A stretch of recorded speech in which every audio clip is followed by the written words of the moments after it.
Dahil yung sinasabi ng Congress, ceasefire. Ayoko naman makipag-away. Di naman ako nakikipag-away. Na-advisean ko lang sina Speaker na hindi maganda yung pamamaraang ganito. Hindi naman kami tutol sa TSA, sa PI, sa economic provision. Sang-ayon tayo dyan. Pero gawin naman sa tamang pamamaraan. Sa legal, Huwag mo naman iniinsulto yung Pilipino na ginagawang tanga, tapos minamaliit pa, palibasa mahirap, susuhulan, nakaka-insulto masyado. Oo, eto sa kauna-unahang pagdinig, nandito lahat ng ating mga wise men of the Constitution. Nandito si Chief Justice Davide, nandito si Ascuna, nandito si Vivi Mendoza. Para kaming nag-a-attend ng law school. Balik estudyante, ang gagaling eh. Oo, pero balikan ko lang po muna yung investigasyon po ninyo dito sa controversial na People's Initiative. Ano po sa kabuuan ang napag-alaman po ninyo doon po sa pagdinig ninyo sa Davao City, Senadora? Well, ganito, no? Unang-una, natuklasan natin na talagang maliwanag, unang-una, both dito sa Maynila at pati na rin dito sa Davao, parehong nagpapatibay na meron talagang problema yung PI na yan. Unang-una, ang mga legal luminaries, ito nga sina si J. Davide, Ascuna, kung sino-sino, talagang sila naman nagsulat ng konstitusyon, sila rin yung ponente, katulad ni Justice Carpio, ng leading cases, yung Santiago case at saka yung Lambino case, lahat unanimous na hindi pwedeng PI na ganito. Yun ang maliwanag, unang-una. Ikalawa, maliwanag din both sa Manila at Davao na nagkaroon ng effort mula sa ilang opisyal, pasimuno ang iba't ibang tao na malapit kay Speaker o talagang nagtatrabaho sa Office of the Speaker, sila ang naglunsad ng People's Initiative, kaya parang hindi na siya People's Initiative pagkat hindi naman nagmula sa tao. Ikatlo, lalo sa mga testigo mula sa Bukidnon at doon sa Davao, halos lahat ay nabigyan ng pera o di kaya naalokan ng pera. Kaya't eto nga ang ating problema, kung saan ito matatapos dahil hanggang ngayon hindi pa pinapaliwanag kung saan galing yung 55 million na ginamit doon sa TV ad. Pagkamahal-mahal ng TV ad sa mga malalaking stasyon. At alam natin, prime time to, sabay-sabay naglabasan. Kaya't yung 55 million na yan, sinasabi nung isang Mr. Noel Oñate, kalahati daw nang galing sa kanya. Hindi naman natin alam kung anong negosyo niya, bakit kayang-kaya niya magbayad ng ganyan. At hindi pa niya binibigay kung sino pang nagbayad. Maliban dyan, talagang klaro na may mga alok ng kung ano-ano, may coupon pa nga iba-ibang coupon kada distrito sa Davao na pangako na masasama ka sa ayuda. Yung iba nakatanggap ng 1,000, 100, yung iba nakatanggap ng higit pa. Pero yung nakararami, lalo sa Davao, talagang puros coupon. Pero dito, Senador, patuloy niyong hinihingi yung listahan ng grupong pirma kung para matukoy kung sino-sino yung mga nag-ambagan at nakalikom nga ng 55 million pesos na ginamit dyan sa TV ads. Halimbawa, Senator, na kompleto na nakuha nyo na yung listahan, ano ang gagawin dito ng Senado? Well, kailangan natin alamin kung talagang totoo to kasi dapat nakalista yan sa BIR. May kakayahan ba yung mga taong yan at magbabayad ba sila ng sapat na buwis? Meron ring sariling buwis yan na yung tinatawag yung donor's tax, di ba? Magbabayad rin sila sa BIR niyan. Hanggang sa ngayon, wala pa kami natatanggap na ganyan. Kaya nakapagtataka kasi laki naman ang halaga. Sabi ni Mr. Oñate, dinala daw niya yung pera na cash. Bitbit daw niya yung buong cash, binigay diretso doon kay Mr. Greg Garcia. Kaya kinakailangan, tanungin rin natin kay Mr. Greg Garcia kung natanggap niya yung cash at bakit yung resibo, wala naman kay Greg Garcia, wala rin yung resibo na ayaw rin pakita. Ayon sa abogado, sa pangalan naman ng abogado, bakit ang gulo kung may cash, bakit hindi na lamang dineretso at rinisibo sa tamang tao, bakit kinailangan pa ng abogado? Nakapagpalabas na po ba kayo dito ng subpoena, yung duces tecum na tinatawag? Well, naglabas kami ng ilang sabina at nagsidatingan naman yung mga taga-CDO doon sa Davao. Pumunta naman sila. Subalit may inaabangan pa rin kami yung attorney Anthony Abad Oo, et si al. Anthony, Yung nakapirma sa ilalim ng kada formularyo. Hanggang hindi pa nakikita. Pagkat ang sabi naman niya, nasa abroad daw siya. Makakabalik daw siya after February 8. Ngayon, hinihiling ko na magtakda siya ng date na libre siya na pumunta na dito para matapos na to. Ayoko naman itong patagalin pa. Maliwanag na naman yung mga issues at kinakailangan na lang yung dokumento at paliwanag ni Mr. Attorney Abad. Senadora, isa pong party list ang tinuturo ng mga witness, pati Marami, yung mga marami. coordinator. May ilang party list na nabanggit. Pinakamadalas dun sa Davao yung PBA. Pero nabanggit din sa Davao del Sur yung Tingog party list. Yung party list po ni Speaker. At ikatlo, may binanggit rin yung Senior Citizens Party List. So marami-rami rin. Meron din pala dun sa Davao at sa Davao Norte yata, may nabanggit na Marino Party List ni Sandro Gonzales. And if ever po, ano ba sila? Maiimbitahan din ba sila para magbigyan ng tsansa na Well, makapagsalita? sabi ko naman na sa ating mga kongresista, kung gusto nila pumunta, parati naman sila ginagalang, kinikilala, at hinahayaan magsalita. Pero syempre, dapat sa topic lang at dito sa kanilang iba't ibang mga gawain, kung nais nilang ipaliwanag at ipagtanggol ang sarili para malinisan naman yung pangalan nila, pwede rin naman. Pero hindi rin pwede na syempre iba naman yung topic at iba naman ang sasabihin. Pero nagkaroon na po ba ng kaliwanagan, Senadora, dito naman po sa side ng COMELEC? Kasi parang nagtataka din kayo, nung humingi ng perma, itong nasa likod ng People's Initiative na kontrobersyal, madali lang sa ating mga kababayan, pinapirma, yung pang iba, tinakpan nga yung questionnaire, pinapirma, pinangakuan ng ano, pero pag magbabawi na sila ng kanilang perma, pahirapan kasi kailangan pa nila ng sinumpaang salaysay, magpanotaryo, mas mahal pa yan. Yun nga ang problema. Yun nga, kasi bakit ganon? Tanggap sila ng tanggap ng pirma. Sabi nga nila, mere scraps of paper. Bakit nila tinatanggap kung mga papel-papel lang at saka wala pa daw petisyon? Wala pa palang petisyon, ba't sila tanggap ng tanggap? Ngayon, sinuspindi nila yung pagtatanggap. Ang tanong naman ng lahat, aanhin ngayon lahat ng pirma na nalikom na. Sabi nila, andyan pa. Ba't andyan pa? Sabi naman ng COMELEC, kasi pwede pang gamitin sa anumang plebisito na mangyayari sa kinabukasan. So, buhay pa ang PI, sa madaling sabi. Kahit sinuspende yung pagtatanggap, yung mga nalikom na, andyan pa.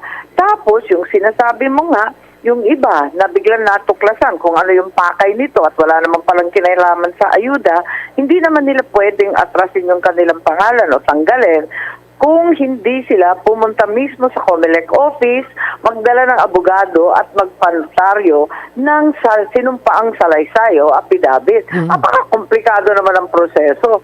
Samantalang kung pirma, kahit saan, kahit bayad, kahit walang naintindihan, tatanggapin yung pirma at ganun.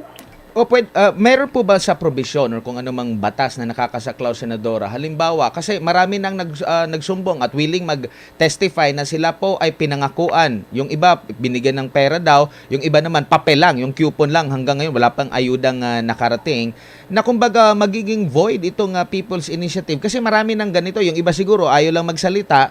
Pero yung iba nagsasalita. So, kumbaga sa kabuuan, hindi ito People's Initiative, Peking Initiative. Tama, politicians initiative, pwede sabihin. Oo, talagang peke, pero hindi talaga maaaring sabihin People's Initiative. At naging maliwanag dito sa pagdinig, hindi lamang dun sa pininisaidan ko, kundi ngayon, yung kasalukuyang kay Senator Angara, maliwanag na talagang hindi po pwede yung sistemang ganyan. Bara-barang pipirma, may alok pa, may suhol pa.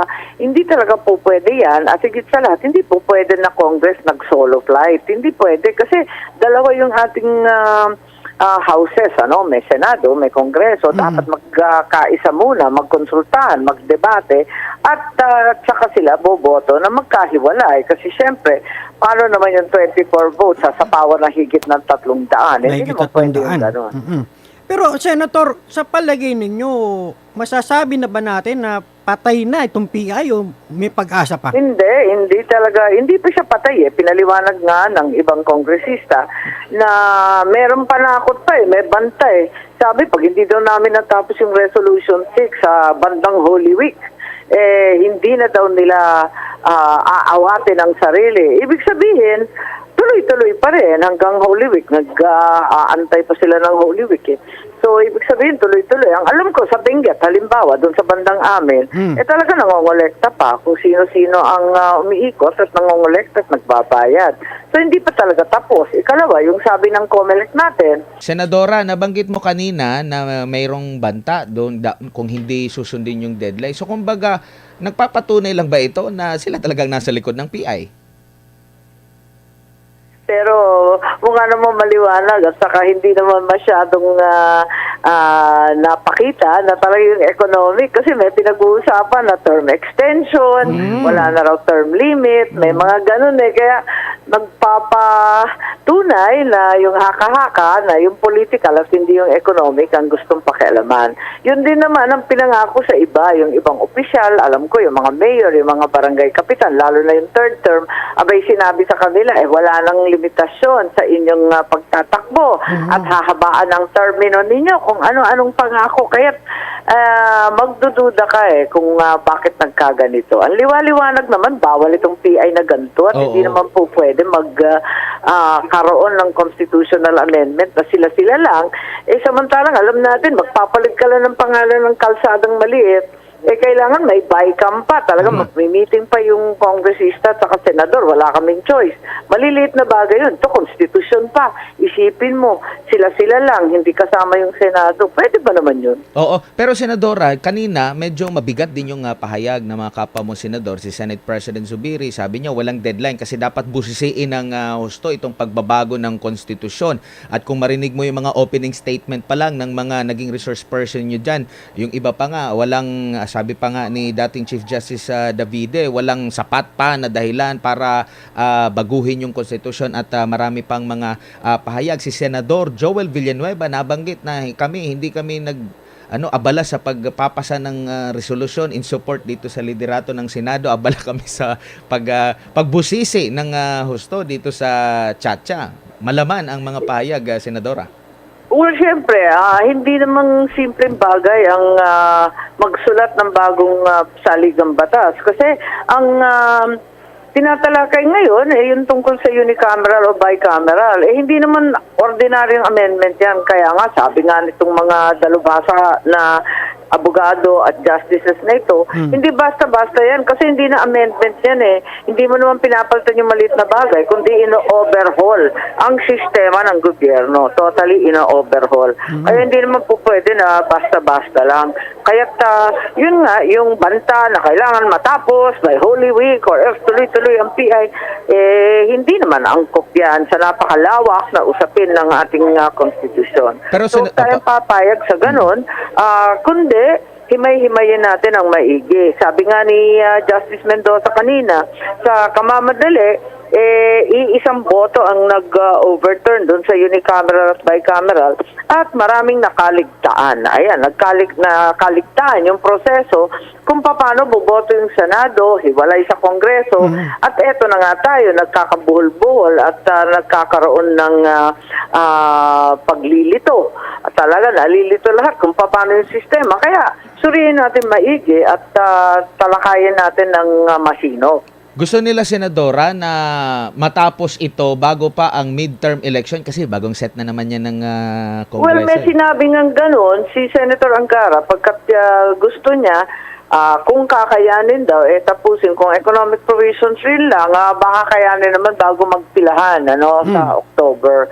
Para kung magkaroon ng plebisito pagkatapos, di isa lang na kasabay ng ating eleksyon para makatipid. Mas convenient talaga. Pero tignan natin kung talagang kakayanin. Huwag naman natin pilitin na matapos na alam mo naman, Hilaw. hinug sa pilit, Tama. ayan na naman tayo, mga bitin na naman yung iba't ibang probinsyon na sa bandang huli, doon na magdudulot ng kung ano-anong problema. Huli na lang siguro, Senadora, masusundan pa ba yung pagdinig natin sa kontrobersyal na People's Initiative? And marami pa bang mga nagbibigay sa inyo ng impormasyon patungkol sa sila po ay nalinlang dito sa pagpapapirma sa kanila? Marami pa. At sabi ko nga, likumin na lang natin lahat ng affidavit, lahat ng sinumpaang salaysay. Kukunin ko na lang kung ano man yun. At saka, yun nga, yung hinihingi ng minority leader, sino ba yung nag-donate ng pagkalaki-laking pera ng 55 million na 55? sinasabi, ambag-ambag lang yan. Abay, sino mga bilyonaryong nakakaambag ng ganyang halaga? At saka yung attorney Tony Abad, na yung pangalan, nakatatak sa lahat ng formularyo. Pero wala namang paliwanag. Kaya eto, yung bits and pieces na natitira, kasi maliwanag na sa akin kung ano nangyari. Pero kinakailangan talaga kung may hearing ba o kausapin na lang at magbigay ng sinumpaan salaysay dahil yung sinasabi ng Congress, ceasefire. Ayoko naman makipag-away. Di naman ako nakikipag-away. Na-advisean ko lang sina Speaker na hindi maganda yung pamamaraang ganito. Hindi naman kami tutol sa CHA, sa PI, sa economic provision. Sang-ayon tayo dyan. Pero gawin naman sa tamang pamamaraan. Sa legal, Huwag mo naman iniinsulto yung Pilipino na ginagawang tanga, tapos minamaliit pa, palibasa mahirap, susuhulan, nakaka-insulto masyado. O, sa legal na paraan lang. Pinakauli na lang talaga, Senadora, kasi nagagamit po yung mga ayuda ng ating pamahalaan, parang nagiging suhol na. Gusto nyo po ba, o mayroon bang plano na gumawa ng panukalang batas na magdadagdag ng safeguards dito na hindi lang basta-basta na ipapamahagi kung sino lang ang gusto na ano?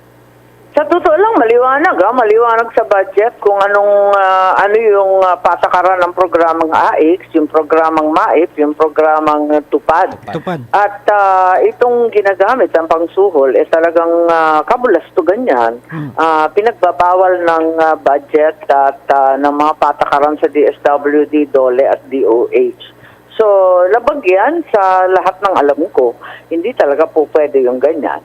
Senadora, dagang salamat. Maraming salamat po sa inyong oras at panahon. Sa ulitin, ingat po kayo. Maraming salamat. Daghang salamat. Pagdasal po namin natin, ang ating mga senador at pati na rin ang ating mga kongresista at opisyal upang magkaroon tayo ng katahimikan at patunguhin na lamang ang debate sa kaunlaran. Ayun. Maraming salamat. Thank you pa. Si Senadora Amy Marcos, mga kapartner. Ayan, malinaw yan. Chairperson, Senate Committee on Electoral Reform. Okay, kung lapag pala yung ginagamit mo yung ayuda, biruin mo, marami nang nakakapag-testify. Bakit ginagamit pa? Matagal na nating naririnig din ito. Mas worse yung sa Davao del Norte. At ginagamit nila yung sariling proyekto ng gobyerno para sa taong bayan. Oo. Alam mo ba nangyari doon? Yung unang pagdinig, ang nagsagawa ng pagdinig din ito, hiwalay din ito, yung ayuda, scam. Si Senador Bato. Lumalabas doon sa pahayag ni Governor, sino ba yung Governor? Hubahib ng Davao del Norte, na binibigyan sila ng tig sa 5,000 sa AX. Tapos may isang room. Babawasan ng 4,000, 1,000 na lang. Sa loob ng isang kwarto magpapartihan. Saan napunta yung 4,000? Hati-hati sila. Di ba? Paano yan maliliquidate? At kapag ganong may abutan at may hatian, ibig sabihin may hidden agenda sa likod. Nako po. Parang di ko lang alam kung hindi dahil dito sa pagdinig ng Senado, hindi ito mabubulgar. Hindi pa nagkaroon ng pagdinig ang Kamara ukol dito yata sa ayuda scam. Eventually, bakit kaya? Lalabas din ang totoo dyan. Bakit kaya? Antay-antay lang tayo. Naririnig ko may mga involved na mga party list, 'di ba? 'Yun yung naririnig natin. Bakit kaya? Ano ang dahilan? Ano ang dahilan Hindi magkano ang dahilan. Ano lang? Ano ang dahilan? Bakit ganyan ang nangyayari?